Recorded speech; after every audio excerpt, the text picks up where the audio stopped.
Hey guys, it's Ryan here with HobbiesofaMan. Once again, today we're doing another Ichi the Witch review. Today we're looking at Arc 3, chapters 11 through 22. I can't remember the name of the arc, but this one does have a name. I just can't remember it.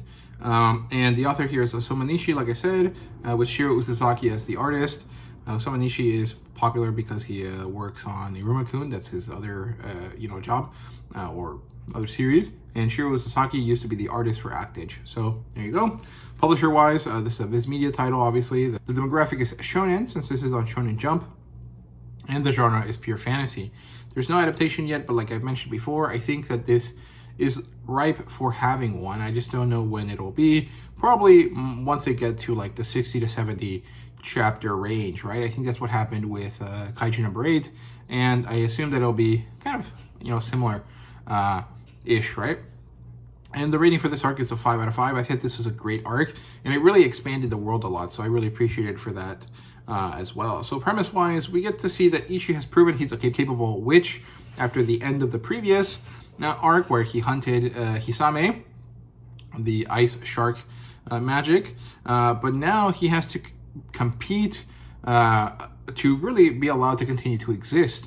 And this is mostly because the Witch Association isn't sure if he is meaningful or valuable to them. He's different from usual, and he is someone that has a lot of implications for their society, for their association, beyond the fact that he's capable or not, mostly because he is a man in a world where only women are magic users, right? And so he kind of changes society a lot, and so they're concerned that he will be a problem going forward politically, right?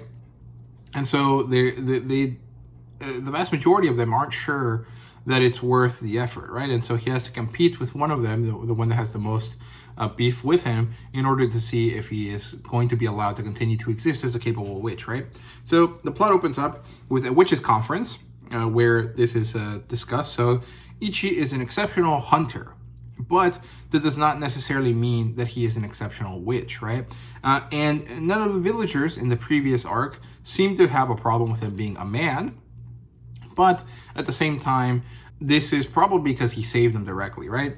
This does not necessarily mean that his existence is going to be public and that people will like it, because people fear things that they don't understand, right? And in this case, we don't understand why he has powers where other men cannot. And so one witch opposes the idea that his existence should go out and be public and properly announced by the Witch Association and taken on as like a reality, right? And this character that opposes it is the Snow Witch. Her name is Togai's Sutsuchi, I think, or Tsuchikugi, something like that. And she is basically she's the opposite of Descara, where Descara is a awesome character that's bad at expressing herself, and so she comes off as a little bit as a loser. The Snow Witch character is a little bit of a loser that manages to express herself as a badass very well. And the thing is that they're friends, and they're also both the top witches of the Witch Association in terms of battle capacity, in terms of power, and in terms of their hunting abilities, right? And she says that the boy needs to be trained properly, like a proper witch. They cannot just allow him to continue to exist as a hunter that happens to have witch powers, right? So she forces a contest on him. They have to go and catch this magic, and they're competing to see who catches it first. If he manages to catch it before Togai's,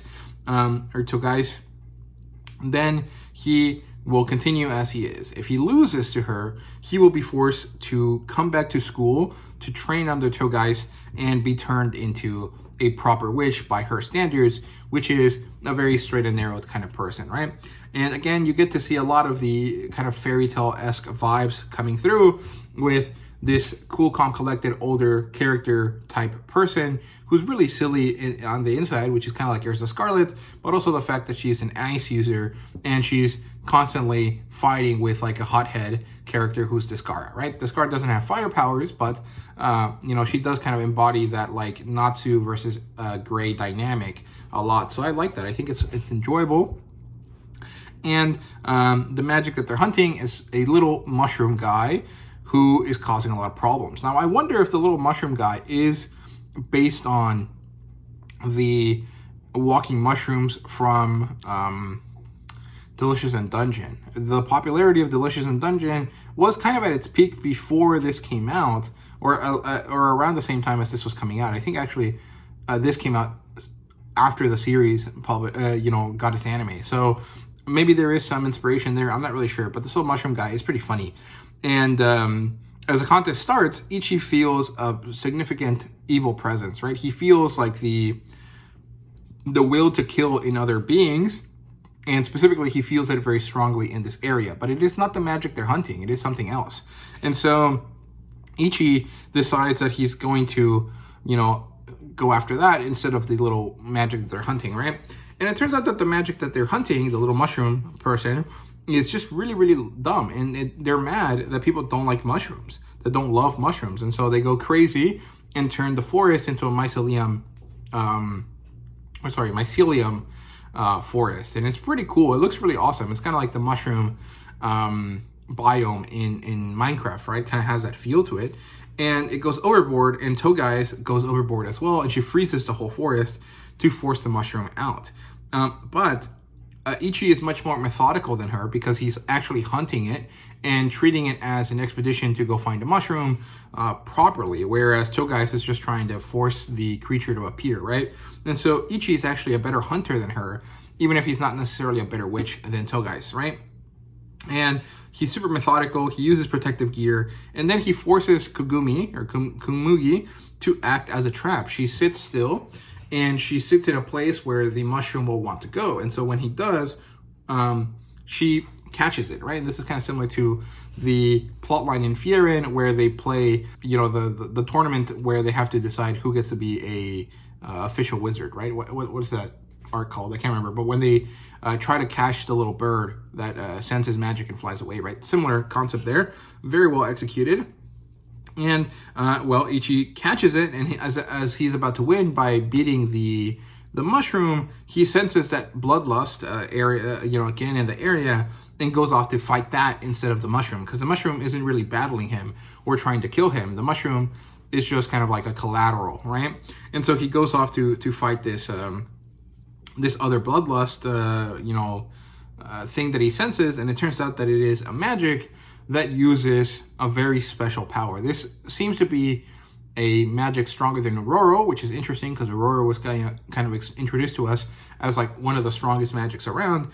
And this is a magic that specializes in killing things and destroying them, but does so in a very specific way. And this is an S-tier magic that warps reality. It is a god magic, also known as the world hater magic, right? And Ichi vows to hunt it. And the magic is interested in Ichi for this declaration, and also kind of like upset at Ichi for being there. It's like, why are you wasting my time, right?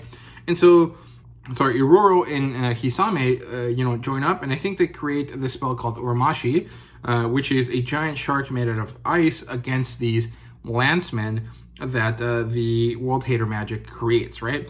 And these landsmen are stopped by Ichi's spell, but then Ichi is knocked unconscious, or at least it seems like that, and as the death magic is going to kill him, Ichi wakes up and stabs it.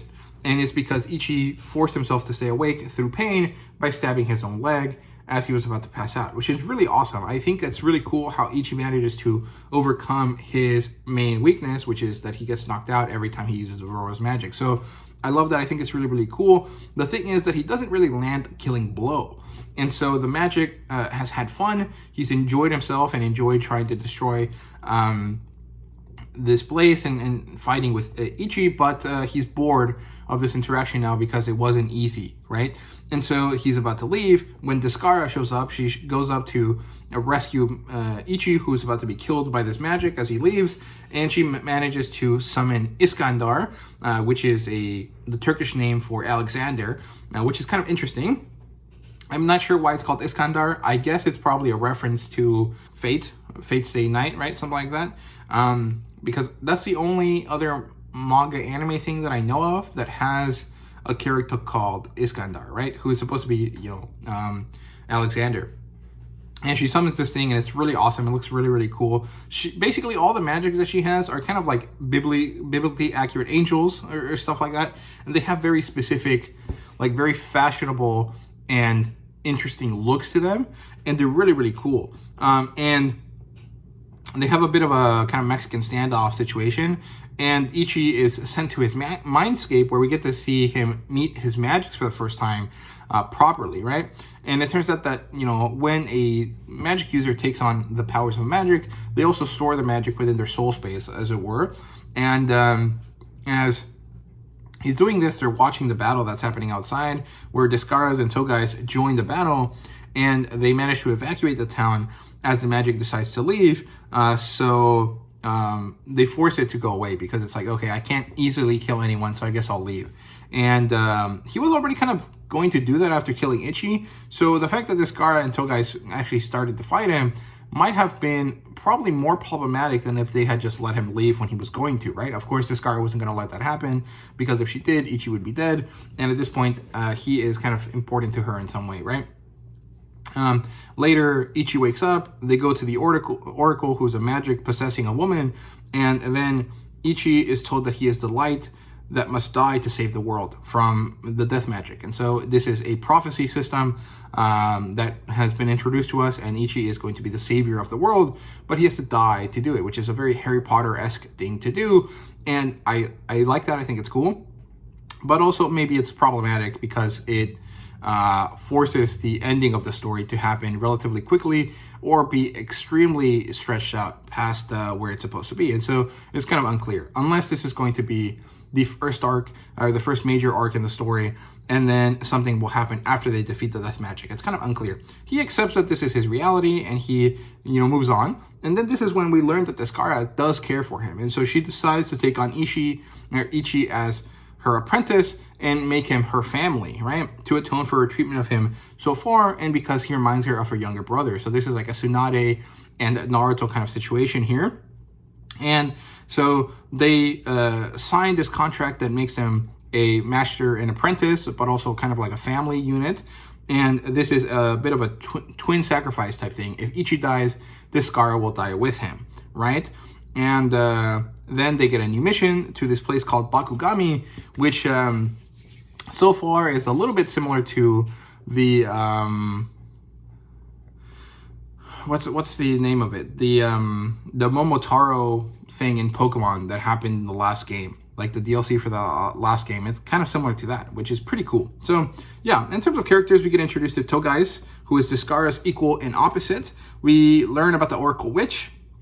We get introduced to the World Hater magic, and we realize that Descara and Ichi are a found family, very similar to Fairy Tail once again, and they create the family unit. Kugumi doesn't really get too much to do here. She doesn't have any revelations. She doesn't learn anything. She doesn't grow in any magic, significant way, but she is still around in the arc. In terms of world building, the introduction of the World Hater magic is good. The introduction of the prophecy, and of course the major villain being the death magic, is good. It's unclear, like I said earlier, if this is going to be the end-all be-all, like if this is going to be the Naruto versus Pain of it, or if this is going to be just Naruto versus Sabusa before he moves on to something bigger, right? It's not very, very clear. Then we learn about the Witch's Council and witch schooling, the way that it works, and Ichi ultimately doesn't have to do this because obviously he's a very good hunter, and he did better than Togais anyways, because he actually realized that there was a problem, and he tried to save the world on his own before anyone else knew what was going on. So he's allowed to continue on as he was. In terms of artwork and fan service, no fan service whatsoever. Awesome artwork. The creature design is great, and the big epic battle between the Lanceman and Ichi's Ice Sharks was really, really awesome. Very, very well done. I really loved it.